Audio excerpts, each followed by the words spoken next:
karena koleksi bukunya walaupun terbatas, tetapi untuk anak-anak di desa ternyata menarik. Misalnya ada buku yang memuat terkait dengan ilmu pengetahuan, penemu-penemu sesuatu itu misalnya lampu dan sebagainya. Gitu misalnya. Kan anak-anak desa kan senang dia itu dibaca. Betul. Atau cerita-cerita, buku cerita yang terkait dengan apakah dongeng, apakah mitos dan sebagainya.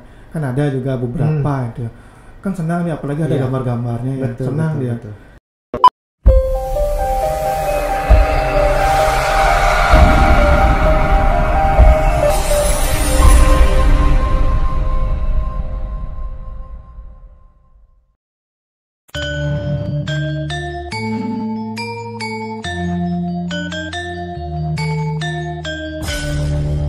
Balai Bahasa Provinsi Bali melayani dengan cinta. Salam bahasa, sahabat bahasa di mana saja sahabat bahasa berada. Senang sekali saya Nyoman Sutrisna kembali hadir menemani sahabat bahasa dalam program Bincang Bahasa dan Sastra, sebuah program yang digagas oleh Balai Bahasa Provinsi Bali untuk menyebarkan informasi kebahasaan dan kesastraan kepada masyarakat.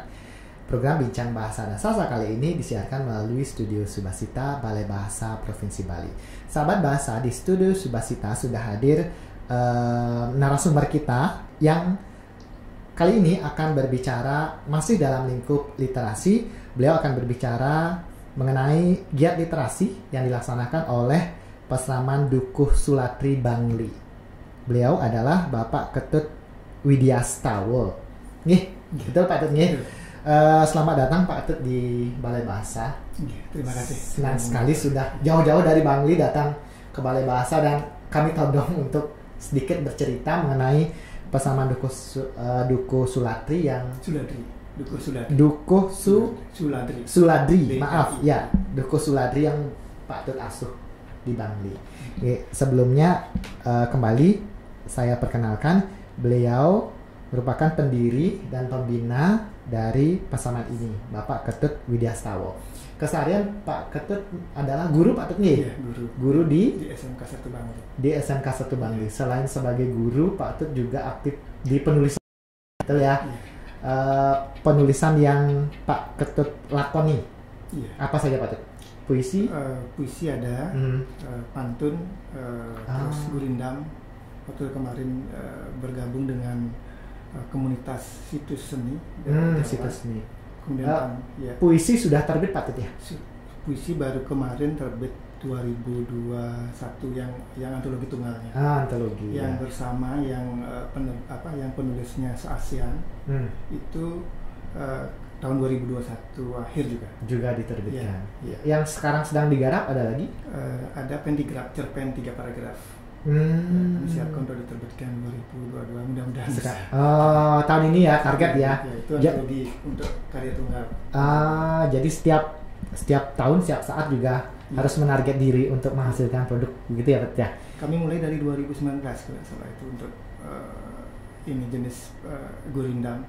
Yang terbit tahun 2019, 2020 itu pantun, itu untuk guru-guru yang se-Nusantara.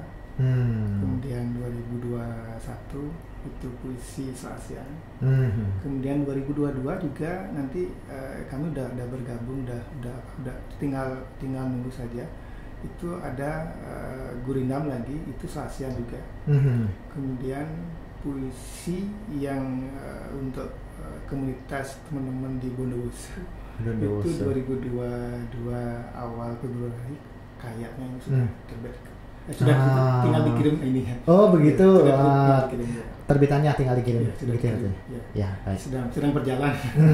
Baik. Baik, Pak Tut, sekarang kita kembali ke pesramannya. Di awal pembentukan pesraman ini ceritanya bagaimana Pak Tut? Ini Pak Tut sendiri yang menggagas atau ada teman yang Pak Tut ajak untuk menggagas ini? Ceritanya begini ya. Sekitar tahun 2008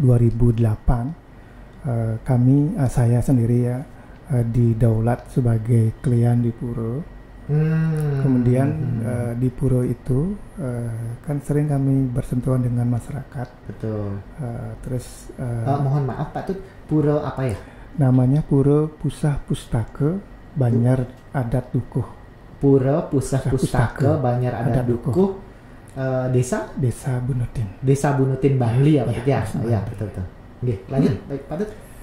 Pada saat awal-awal sebagai klien, kami berupaya untuk lebih tahu banyak terkait persoalan-persoalan adat, persoalan-persoalan upacara. Nah, di situ kami menemukan ada hal-hal yang patut mendapat perhatian dari tokoh-tokoh masyarakat, dari orang yang memang suka bagaimana adat agama ini tetap lestari. Betul. Nah, terbersit di pikiran kami saat itu bagaimana kalau di sini didirikan peseraman. Nah, mengingat juga sesungguhnya di pura itu ya Pak Komang ya, Pak Komang. Di pura itu sesungguhnya sejarahnya itu kan bagian dari Taman Bali. Nah, di pura itu dulu konon ada peseraman.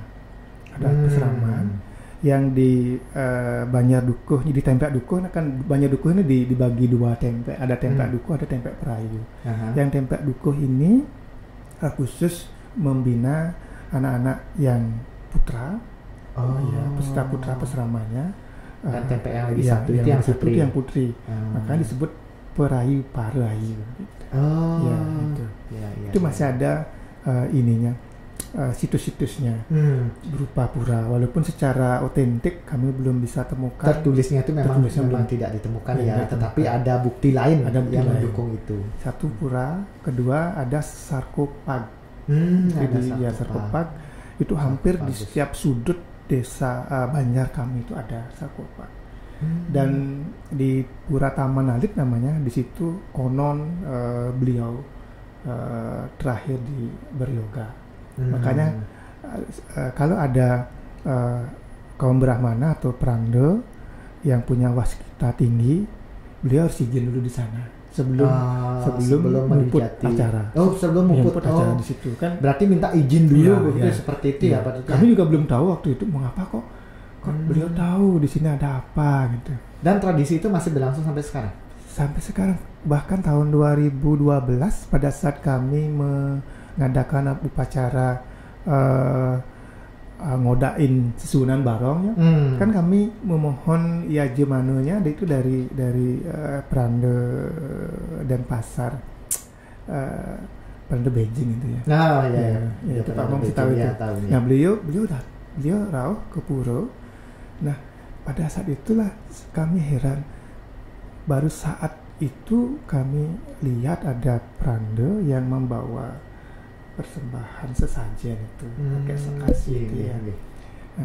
Nah, di situ kami baru tahu ternyata diaturkan di sana. Nah, setelah tanya sama penglingsir, memang di situ konon ada sulingih, ada orang yang memang waskito nanti ya, yang sering disebut Jero Dukuh. Ya, kehebatannya luar biasa konon itu. Apakah cerita Jero Dukuh tadi itu cerita yang menjadi tradisi lisan di sana apa tidak? Orang-orang tahu ada cerita itu. Ada tahu cerita, tapi kami belum bisa ini. Berarti belum dibukukan ya? Belum ditulis ya cerita itu ya. Cuma masih simpang siur ininya ketepatan ya. Betul. Kan ada di situ ada politik, ada kan ada kedatangan pihak luar yang ingin menguasai ini kan untuk menaklukkan Bangli kan. Sesepuhnya ini harus ditaklukkan terlebih dulu. Makanya kami belum berani menulis walaupun ada dari penglingsir yang menceritakan cerita. Konon dulu katanya ada raksasa di sini ditaklukkan gitu. Maka dibuatkan sarkopagnya. Kalau dihubungkan dengan sejarah Taman Bali kayaknya ada di situ.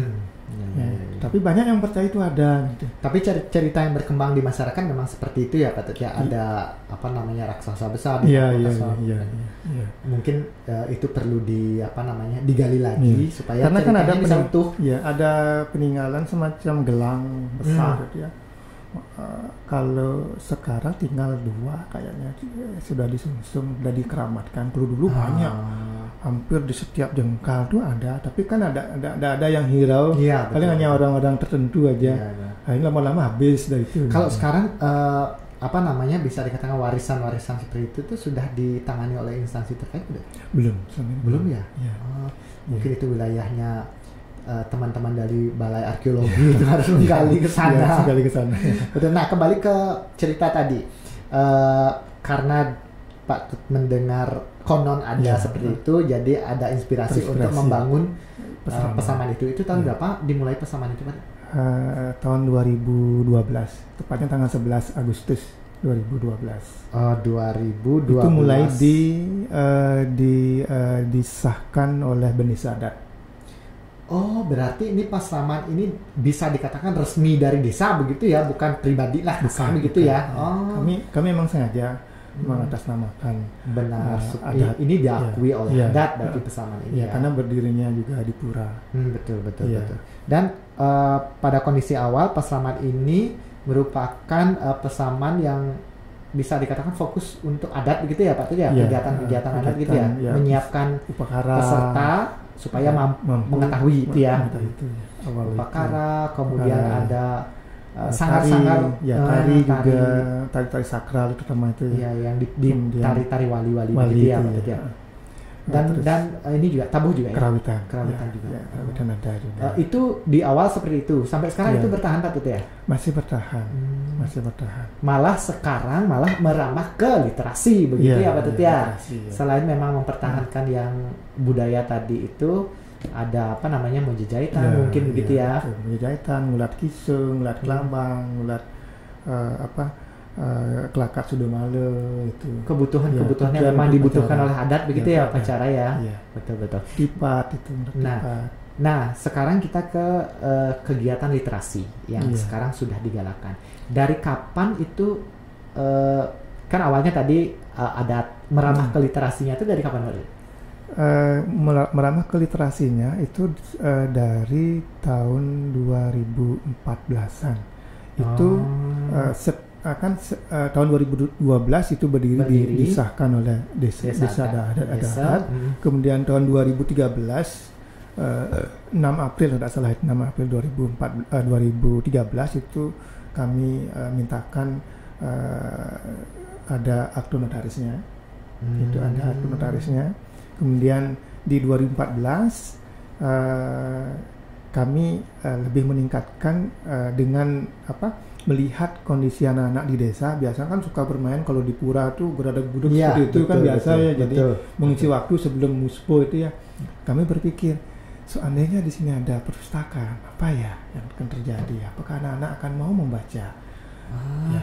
Saya bisa membayangkan karena memang kita harus akui kalau di desa termasuk di saya juga Pak Tut, sebelum sembahyang itu anak-anak memang berkeliaran bermain kemana-mana. Oh itu ya yang menginspirasi, makanya dibuatkan sebuah wadah gitu ya. Bentuknya itu perpustakaan ya Pak Tut? Ya perpustakaan mini lah. Karena cuma karena kemampuan pesraman juga terbatas. Betul. Jadi dari sisi pendanaan gitu. Kalau saya tidak salah juga sekarang dana yang dari provinsi juga bisa sedikit dialokasikan ke Pasaman kalau saya tidak salah. Kalau itu benar peruntukannya bagus sekali. Iya, Tentu kami bisa lebih menggeliat, tetapi kan betul. tidak bisa seterusnya itu. Ya, betul. Jadi sudah lama kami tidak dapat sentuhan dana dari sana. Walaupun juga dari provinsi langsung pernah dapat. Dari provinsi langsung pernah dapat karena kami mengajukan. Kemudian dari Jakarta juga pernah dapat. Ya, walaupun tidak banyak, tapi kan ada cukup untuk paling tidak menambahkan koleksi ya. Kalau ini. Nah, bentuk kegiatannya bagaimana Pak Tut yang literasi itu? Kan kalau pas odalan gitu ya ada upacara, anak-anak itu bisa membaca di sana. Begitu ya Pak Tut? Iya. Karena koleksi bukunya walaupun terbatas, tetapi untuk anak-anak di desa ternyata menarik. Misalnya ada buku yang memuat terkait dengan ilmu pengetahuan, penemu sesuatu itu misalnya lampu dan sebagainya. Kan anak-anak desa kan senang dia itu dibaca. Betul. Atau buku cerita yang terkait dengan apakah dongeng, apakah mitos dan sebagainya. Kan ada juga beberapa itu. Kan senang dia, apalagi ada gambar-gambarnya ya. Senang dia. Jadi tanpa kita suruh dia sudah dilihat itu ada bukunya. Nah terus biasanya juga kami siapkan juga di situ daftar pengunjung yang membaca. Oh ada buku ya terdata jadinya jadi pengelola tahu bulan ini jumlah pengunjung berapa gitu mungkin ya. Itu tujuannya kan untuk mengetahui tingkat literate atau daya baca gitu daya minat membaca anak-anak Iya. berapa. Selain kegiatan saat upacara itu, apakah ada misalnya hari Minggu atau apa begitu mereka harus berkumpul gitu? Kan biasanya anak-anak juga dilibatkan dalam kegiatan pembersihan pura dari anak SD, SMP, SMA, termasuk yang udah perguruan tinggi, yang kuliah itu kan dilibatkan ya. Nah pada saat itu sebelum dimulai atau setelah mulai atau sudah istirahat ada saja kesempatan. Ternyata kalau ada sarana gitu, kalau boleh saya katakan kalau ada sarana ini benar-benar sangat menarik buat anak-anak untuk menikmati bacaan itu. Ya. Nah bentuk perpustakaan ini, tempat ini tertutup atau terbuka ya. Jadi buku itu tidak bisa hilang atau bagaimana bentuknya? Kalau misalnya ada anak-anak yang ya jahil begitulah bukunya dibawa, itu berarti memungkinkan seperti itu atau bagaimana? Memungkinkan seperti itu tapi tidak sampai kejadian ya karena mereka juga kesadaran sih yang begitu patut ya. Apalagi di pura menjadi betul karena kita punya keyakinan ya di pura itu tempat yang suci. Kalau ya takut lah. Di samping juga kan setiap saat ada pertemuan, ada pembelajaran di situ. Misalnya apakah sedang anak-anak belajar atau pas, karena kan di momen-momen tertentu kami juga memberikan arahan ya. Salah satu kan masuk ke nilai-nilai itu ya. Oh iya. Betul. Termasuk penanaman karakter. Ya. Kan kadang saat dia latihan nari, latihan karawitan, menggamal itu kan sebelum dimulai ya. Walaupun sesungguhnya saya tidak bisa menggamal, tidak bisa, tapi saya nyari orang itu. Iya betul. Ya, saya nyari orang. Nah saya berikanlah masuk ke nilai-nilai itu. Ya. Atau pada saat dia, padahal gurunya yang ngajar itu sudah serius, dia main-main misalnya, masuk saya ke masuk ya. Penanaman karakter itu. Ya. Ya. Nah, kalau dari siswanya sendiri, selain mereka membaca di sana, bentuk literasi, kegiatan literasi mereka tuh membaca, apakah mereka juga menghasilkan produk kreatif? Misalnya membuat puisi atau cerpen, diarahkan ke sana? Sejujurnya selama ini belum, tetapi baru di tingkat apresiasi. Mereka misalnya dia bisa menyampaikan satu bali. Bercerita ya. Dia ikut lomba, dia ikut misalnya ada seperti ada perpisahan mahasiswa KKN atau mungkin seperti tempo hari kan pernah dari Yadehen datang ke Peseraman, kemudian ada acara. Jadi ini siswa kami siap. Mereka bisa tampil di sana. Itu juga masih SD, bahkan ada yang masih TK juga berani dia tampil. Nah itu sebenarnya ya, itu juga sudah produk ya, mereka sudah bisa mengapresiasi, menampilkan. Mereka tidak hanya sekadar membaca, tetapi juga bisa menyampaikan apa yang mereka baca. Tujuan dari literasi kan memang begitu ya Pak. Baik.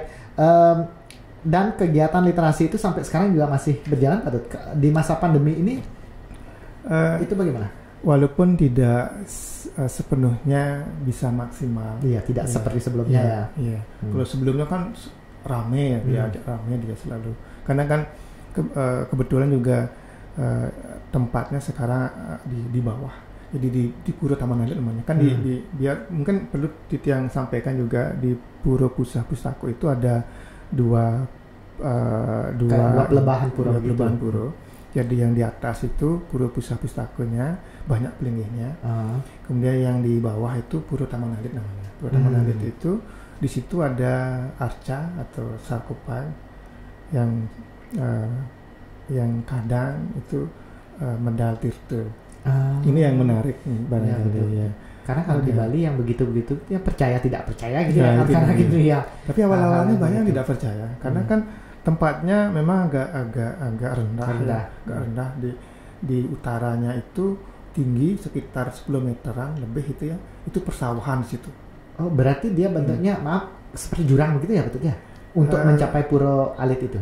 Bukan sih jurang itu tempat cuman Cuman dia rendah. ya dari yang Nah, Pak Tun bilang sawah tadi ya, dengan pura itu tempatnya rendah. Oh. Iya, nah, kalau jurang kan itu ya, Iya, tapi iya. mudah dijangkau juga. Oh begitu, berarti bisa Iya, ada bisa. jalan ya Iya, ke sana ada ya. jalan. Bagus jalan. Cuman tempatnya aja agak Di bawah. Kayak ini dah, maaf. Ini kan misalnya pura di sini pura pusatnya agak tinggi tempatnya gitu.